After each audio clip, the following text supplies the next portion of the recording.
introduce this video, we had an interview with Mr. Jerry Johnson of the Ancestral Wall in Prampram, Ghana.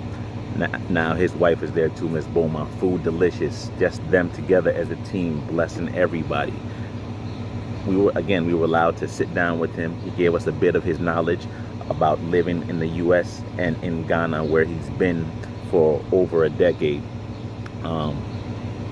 pouring into the youth in Ghana. Y'all check this out. We'll talk at the end. I would have to have a certain understanding about what it is, why you should be here and fight for what you have and what have you. But if you don't have that understanding, then there's no way you can make sense. I mean, there's no way you can make a judgment that says I need to be there and not get out. Right. Because you don't really know what you have. You don't even know your potential. You don't know what other people are doing in the world. You don't know the limitations of what you can do when you get over there. You also don't appreciate the hollowness of consumption and material stuff. This is true. Which really doesn't make you anything in the world. No. I mean, just somebody who's buying Asian and European and American goods, importing them and showing them off, and no one in the world respects it. So all of those perspectives, it would make a young man, for instance, coming up in Ghana saying, no, I'd rather stay and try to build some power on my own ground so we can be respected as a people where we stand, as opposed to going out and trying to, fit in their system and right. be, the junior apprentice and, whatever it is. And even if you get some high position, you're still a sidekick. Working for someone else. Getting around it. Right. Black folks, they're sidekicks. And you say, well, you had Obama, sidekick. Sidekick is certain people run the country, other people facilitate those who run the country. And some who facilitate those who run the country, some are black. Right. They're not the ones running the country. So, it's a question of what level of sidekick you want to be. And some of those are lucrative positions, which is okay, but if you're a man in the world, that's not really how you're judging. You want your legacy. I mean, that shouldn't be how you're judging success. But what the whites have been able to do is force us to accept the definition of manhood as dysfunction. So now our definition of manhood is just accumulation of their stuff. Right. And conspicuous consumption and showing. And they said, okay, we're going to let you, that's how we're going to define manhood for black people. Right. We are going to define manhood, Asian or European American, as sovereignty, as power, as influence in the world, starting and stopping them damn wars and doing whatever we want. That's how we're going to judge our manhood. But for you, we're going to throw you some stuff. And you stack it up and ride around in it, dress up in it, vote in it, all that, sit in it, yes. Whatever you do, and then you happy as a clam. Well, that's because you're miseducated. That's what it is just to be a man in the world. Right. To be a sovereign people in the world. So you can't expect people who have been miseducated that way, to make all of these decisions that are going to bring this power and sovereignty to the group. Why would they? They don't have anywhere to put that. Okay. Right? So, in you saying this, there's two things. One, when you said people come back, they don't tell the truth. You mean like they come back and they don't tell how tough it is out there? Is that what you meant? Yeah, they don't, and they also don't. They don't tell you about the frustration that right. you have as a black man, a Nigerian, a Senegalese, a Ghanaian, in a system where you will never be in charge. You understand? So the best you can do is facilitate those in charge, and the best you can do is make some money to come home if you ever get back home, right, and show off to your friends who don't have it. And now if that's your goal and whatever, then go for it. But the point is, it shouldn't be your goal, because if that's your goal, that means ultimately you're under the control of other people with more power. And that's where you want to be. So if your goal is to be, looking good but still be subordinate to another group with power, then go for it. But the fact that that is your goal, or you're happy with that set of affairs, means that you've been miseducated. You understand? So if you've been miseducated right here in Ghana about all of these things, then of course you're going to want to get over there and get in those schools and get those jobs and get that money and get it. And then if you do come back, you're going to be living, quote unquote, better materially than people here. Right. Right. But is that what this whole life was about? Right. You going over there being a sidekick to somebody so you can buy a bunch of their crap and bring it back and then show it off to your friends who didn't get to go be a sidekick and buy a bunch of crap to show. I mean, what's going on here?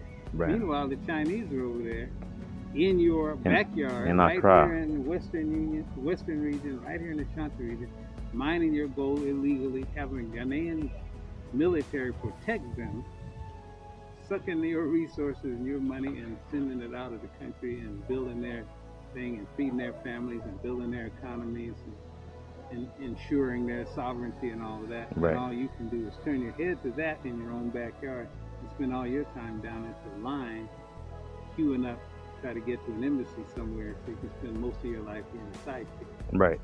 Completely distorted, the value system of what it is we should be striving for as men and as people. So that's the game they run in. And we and that's why I was saying a little earlier, the discussion we were having, you hear people talk about all these economic tricks, what we need to do is be able to outbribe this guy, and then with the market forces and this, and then we always want to point to, Lee Kuan Yew or somebody and all. Wait a minute. You know what I mean? At the end of the day, the way they got power was not through all of these gimmicks, it was just pure force. Right. And the way you're going to maintain, if you ever can maintain what you own and what you have, you're going to have to be ready to do what's necessary to maintain your sovereignty. Right. I mean, these people, your children will never get wealthy. If wealth is what you're really looking for, they'll never get wealthy, like really globally, powerfully wealthy, going anywhere being a sidekick. The wealth is, if they're trying to be wealthy, it's right here where you are. If it wasn't here, then they wouldn't be mining. They wouldn't be here. They wouldn't be mining. Yeah. So I get a little bit uncomfortable or short with some of the brothers when they start talking. Coming from here and talking like what they do in the U.S., their money and their this and that. And I'm saying, well, that's all good. But right here in your own backyard, they punking you like an open, right? Wide open, broad daylight. They just so we're being punked twice, slapping you over there and here. Yeah, they just slapping you, and you pretend you don't see that right in your own backyard, poisoning your own mothers and your aunts and uncles and everything right there. Now you're going to tell us what to do from the U.S. It's like, what credibility do you have? Yes, and the thing called Ghana, but there's not something called Ghana that would compel anyone to do that. No more than it's going to get an Enzima boy in the Western region to go to the Volta region and say, look, we don't like how you're overfishing and whatever you're doing, Chinese, but other people, not just, or the Indians, we don't like how you're talking to our people over here in Accra. Mm-hmm. Well, the Lebanese, whatever the case is, because we're Ghanaians. I'm from Wa, I'm going to come down here and we're going to do A, B, and C because some group is, even Ghanaians themselves, not doing what's in the best interest of Ghana. It doesn't happen. And I'm not even sure it's supposed to happen, at that level. It's supposed to happen on paper, but the first thing I would say is if you're in Ashanti, everyone doesn't like, tribalism.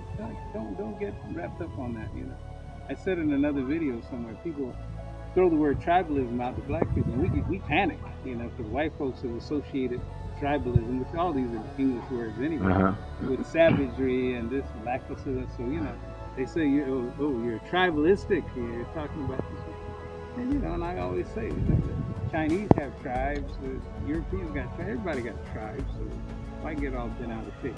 My point there is that if I'm in Ashanti, what area you said you guys are from? Well, my mother is from Asren, which is in the great, right in the middle of Accra. They're gone. She's gone. My father is from Wassa, in the Western region. Okay, but if I'm in the Western region, like your father, I'm from there, right? But let's say I'm working here. He was in Tema most of his life. Tema, whatever the case is. And these places in the Western region, which we know are also been doing Galamsey and all that for a long time, right? and they're poisoning the people there. There's got to be something that says, look, I'm from here. You know, some of these people, if I do minimum amount of research, I'm going to find some uncles and great uncles and some second cousins who are over there dealing with them high cancer rates. And some children dying early and all of this kind of stuff. So therefore, is that enough to compel me to say I should be doing something about that? Right. Right? But the way it is now, you're like, well, let the Ghana government, you know, depending on who's sitting there, they're not, you know, I mean, and I hate to say this on camera, but, you know, all of these, not just Ghana government, all of these colonial governments are just there for, they're really just pass-throughs. And everybody's trying to get to that position as whatever the high-level ministers, right? So they can be the ones with the net in the pass-through. Correct. But this isn't about solving Ghana, you know. I mean, so my point back to the tribalism is, if I can't get a Western guy from the Nzima region or Nzima or whatever it is from Western, or from an Ashanti to say, I want to go home to make sure these people don't poison my relatives. You know, I mean, that, you know, and if it's tribalistic to make them feel that level of commitment, then call it tribalism. But if you say, well, no, that would be tribalistic to go over here to stop the people who have my direct bloodline from being poisoned, that's tribalistic, so I got to sit down and watch it happen. Let the Ghana government do it, or somebody at that level. This is nonsense. That sounds very silly. It's nonsense. Yeah. You have to say no. And yeah. Like I say, any region in the country. And so that's... Home is home. Yeah, home is home. Yeah. That's just the way it is. Now, does that mean you can't build? The question is, what do the building blocks look like? You know, and some of the building blocks are a lot more organic than others, you know? So we got to look at it, you know, and everybody hates me when I say all this stuff. But, you know, I've been here a long time, and I can tell you what doesn't work. I've spent time in Senegal. I mean, it doesn't work anywhere.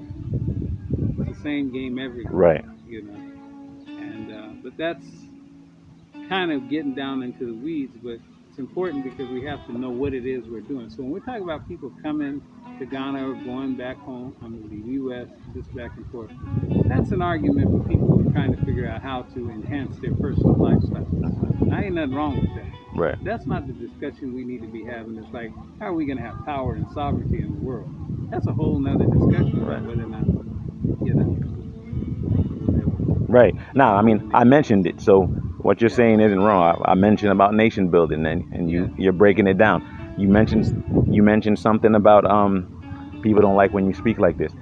I'll admit that I think the first time I saw you, I'm like, this is somebody going to Ghana and bringing an American bitter attitude. Until I listen more. And I don't see that. I don't see that. I think I've been changed. People talk with YouTube and listening to other people's the way they think about a place that I love. You know, and I actually, you know, as much as people would be surprised to hear me say that, I didn't have this just anti-American, but you know, I mean, look, if I wanted to stay there, I had a good job, good money, good, you know.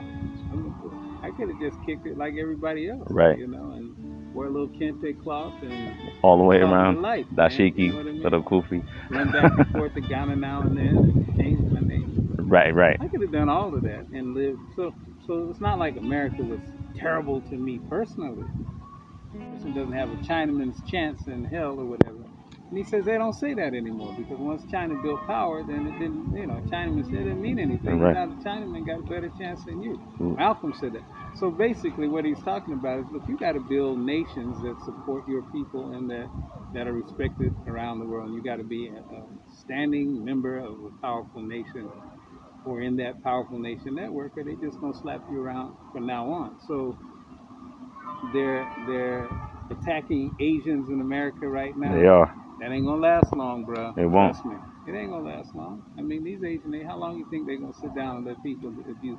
It's not gonna last long. Not, and the thing what they do to us, there's no end to it because we don't have anybody to stop them. Right. To say no. To say, okay, there's some actual penalties for you all continuing this behavior. We don't have anybody to say that, so they're going to continue this behavior.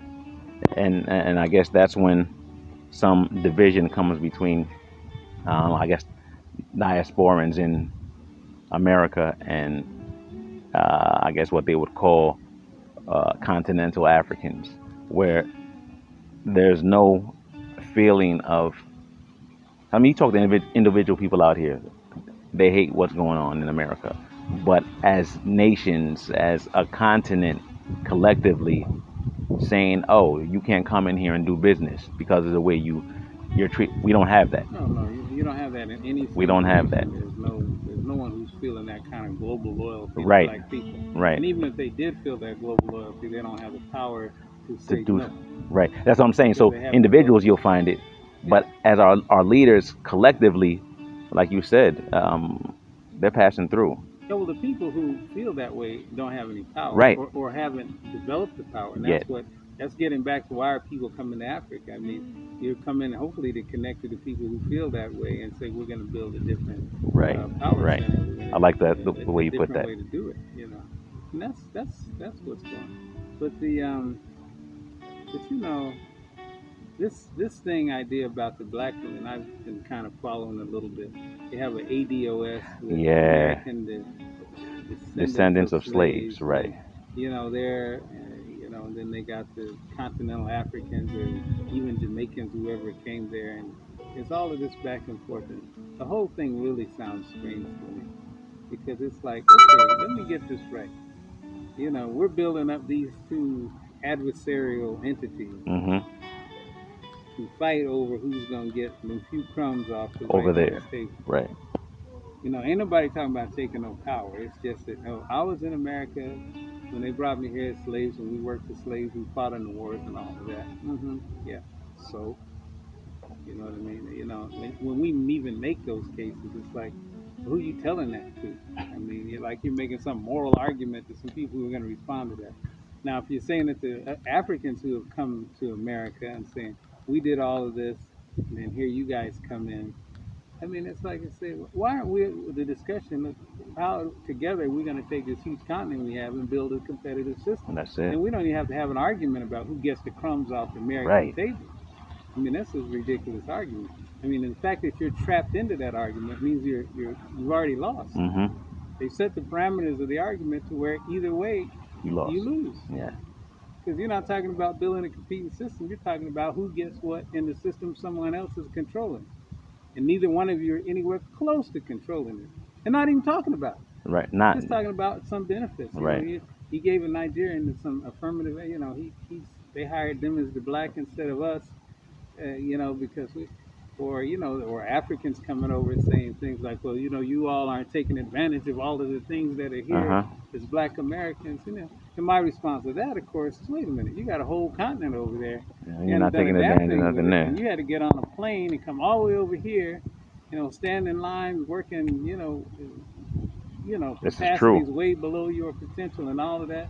Be a sidekick, second guy, humble, quiet, take all kind of crap, you know, just so you can, you know, maybe get that job that some black person, like my parents and grandparents, were fighting for. But that's the wrong discussion. Right. I mean, so for the African who's saying, look, you guys don't take advantage of it, my question is, well, you know, you've got a whole continent you're not taking advantage of. So don't tell me about that.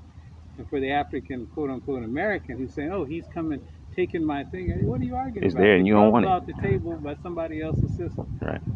Complete wrong argument, complete wrong, all of the parameters are completely off. The whole framework is distorted. It's this stupid argument. So, you know, if I think that the outcome of the argument or the fight is going to yield something that benefits them, right. Once again, you're not talking about taking over their system, and you're not talking about building your own system. Your own, right. So if you're not talking about taking theirs over, which you're not going to do, and then you're not talking... But maybe 30 seconds for people coming here. What message do you have? From like African Americans, quote-unquote African Yes, African Americans, our diasporans, just come in here, their mindset. Well, my thing is always ask yourself why you're coming. Because if you're retired and you're just coming to chill and you know your money is going to carry on, I ain't mad at you. There's nothing wrong with that. But always ask yourself why you're coming. Are you coming because you're running away from America? That's the wrong reason, because that's a negative thing. You should be not running from America or running from the UK. You should be running to Africa because you want to be in Africa. And then the reasons you want to be in Africa should be helping you. We have a lot of people who want to be here because if you got $2 for less money than you could get if you know, and vice versa. Right. All of that, to me, that's your reason. I ain't gonna judge you. You'll come and listen and try to figure out what can and can't work and who can and can't work these problems. And you do the best you can do. But I think it's very important to think about. Mr. Jerry, thank you very much. Oh, Thank you so much. all right. Well, you gave me more than Then you need it. no, more than I thought I would get. Oh, okay. So I appreciate that. We need young brothers like you and sisters like your wife to be thinking about these things as you make these transitions back to Africa, because you're just coming back looking for business deals and this. There's nothing wrong with that, but I mean, if that's your total focus, as I was saying earlier, you think it's all about the money, you're gonna be in trouble because there's other people with a hell of a lot more money than you. So if you're just competing on a money level, at this point, you're gonna lose. You gotta have the people on your side. Love going to their property and going through the museum and seeing the artwork and learning more and more each day. We love the food. We love the experience. We can't wait to get back and let you know more. I'm a Wickle. It's what we do. Bless. Please don't forget to subscribe to our YouTube channel. Don't forget to like, comment, and share our videos too. Please look at the description box down below for more information about us. Don't forget to hit the notification button to know when we post some new videos. Nyani wala don. Bye!